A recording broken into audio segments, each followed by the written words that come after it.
فرمایا الا ان اولیاء اللہ لا خوف علیہم ولا هم یحزنون، خبردار اللہ کے اولیاء وہ ہیں جن پر نہ خوف ہوتا ہے اور نہ وہ غمگین ہوں گے، نہ حزن و ملال، نہ ان پر کوئی خوف ہوتا ہے نہ کوئی حزن و ملال ہوتا ہے، یعنی دنیا کے اندر وہ ان پر کوئی خوف نہیں ہوتا اور قیامت کے دن وہ جو ہے نا وہ غمگین نہیں ہوں گے۔ الذین آمنوا وکانوا یتقون، اور یہ وہ لوگ ہیں جو ایمان لائے اللہ پر اور انہوں نے پھر تقوی اختیار کیا، متقی رہے، تقوی اختیار کیا۔ ایک اور مقام پر رب العالمین نے فرمایا نحن اولیاؤکم فی الحیات الدنیا وفی الآخرہ، ہم تمہاری دنیاوی اور اخروی زندگی میں مددگار ہیں، دنیا کے اندر بھی اور آخرت کے اندر بھی رب العالمین نے فرمایا کہ ہم تمہارے مددگار ہیں۔ اور ایک مقام پر فرمایا اللہ ولی الذین آمنوا، ایمانداروں کا مددگار اللہ ہی ہے۔ اور حضور صلی اللہ علیہ وآلہ وسلم نے ارشاد فرمایا بلا شبہ بندگان خدا میں سے کچھ بندے ایسے ہیں جن پر انبیاء، شہداء غبطہ یعنی رشک کرتے ہیں۔ صحابہ نے عرض کی فدا کا بھی و امی یا رسول اللہ صلی اللہ علیہ وآلہ وسلم،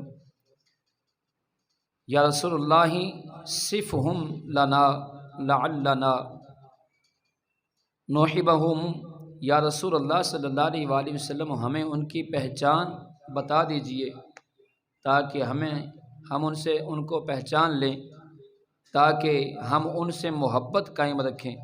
یا رسول اللہ صلی اللہ علیہ وآلہ وسلم وہ کون لوگ ہیں جن پر انبیاء بھی فخر کرتے ہیں اور شہداء بھی فخر کرتے ہیں؟ تو نبی پاک صلی اللہ علیہ وآلہ وسلم نے فرمایا قوما تحابوا بروح اللہ من غیر اموال و اکتساب وجوہہم نور علی منابر من نور لا یخافون اذا خاف الناس ولا يحزنون اذا حزن الناس ثم تلا الا ان اولیاء اللہ لا خوف علیہم ولا هم یحزنون۔ میرے کریم آقا صلی اللہ علیہ وآلہ وسلم نے فرمایا یہ وہ لوگ ہیں جو مال و محنت کے بغیر صرف ذات الہی سے محبت کرتے ہیں، یعنی یہ وہ لوگ ہیں جو نہ مال سے محبت کرتے ہیں نہ محنت سے، بلکہ فرمایا کہ صرف ذات الہی سے محبت کرتے ہیں۔ ان کے چہرے نور کے میناروں پر روشن و تاباں ہیں، فرمایا نور کی طرح ان کے چہرے روشن ہوں گے، چہرے چمکتے ہوں گے، اور چمکتے ہیں ان کے چہرے۔ لوگوں کے خوف کے وقت یہ بے خوف، جب لوگوں پر خوف ہوتا ہے تو یہ بے خوف ہوتے ہیں، اور جب لوگ غموں کے اندر مبتلا ہوں گے تو یہ بے غم ہوں گے۔ فرمایا کہ یہ وہ لوگ ہیں جن کے بارے رب العالمین نے فرمایا الا ان اولیاء اللہ لا خوف علیہم ولا هم یحزنون۔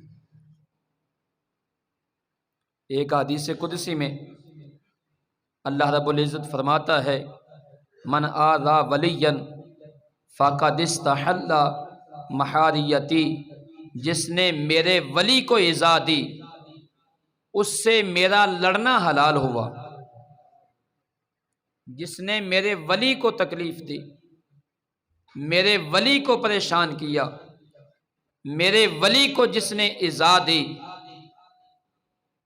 کوئی مصیبت پہنچائی، اللہ رب العزت نے فرمایا اس کے ساتھ میرا لڑنا حلال ہو گیا ہے، یعنی گویا اس نے میرے ساتھ جنگ چھیڑ لی ہے۔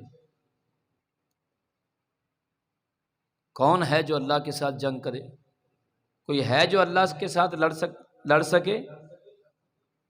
اللہ کے ساتھ لڑنے کی کسی کی طاقت ہے؟ اللہ اکبر۔ اللہ تعالیٰ ان لوگوں سے ہمیں محفوظ فرمائے۔